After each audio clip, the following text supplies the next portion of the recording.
नवीन वर्षाच्या स्वागतासाठी आता अवघे काही तास उरलेत। कोकण सध्या पर्यटकांनी हाऊसफुल झालंय, तर विविध हॉटेल्सना आकर्षक अशी विद्युत रोषणाई देखील करण्यात आलेली आहे। सध्या कोकणामध्ये पर्यटकांची मोठी गर्दी या ठिकाणी पाहायला मिळते आहे। जवळपास 5 लाखाहून अधिक पर्यटक कोकणात आलेले आहेत आणि त्यामुळे सध्या कोकण जे आहे ते हाऊसफुल झालेलं पाहायला मिळतंय आणि कोकणातील नवीन वर्षाच्या स्वागतासाठी कोकण या ठिकाणी सजलेलं पाहायला मिळत आहे। विविध हॉटेल्सना आकर्षक रोषणाई आणि उद्याच्या पार्टीसाठी यंत्रणा उभारण्याचं काम जे आहे ते अंतिम टप्प्यात या ठिकाणी आलेलं पाहायला मिळतंय। सेलिब्रेशनसाठी वेगवेगळ्या थीम्स आणि आकर्षक सेटची उभारणी देखील करण्यात आलेली आहे आणि रेस्टॉरंट आणि बारना या ठिकाणी एक वेगळा लुक देण्यात आलेला आहे। आपण बघू शकता की या ठिकाणी एक वेगळा फील या ठिकाणी येताना पाहायला मिळतो आहे।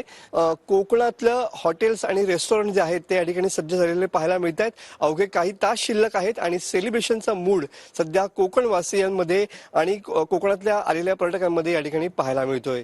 कॅमेरामन समित गजनेसह मी मनोज लेले, TV9 मराठी, रत्नागिरी।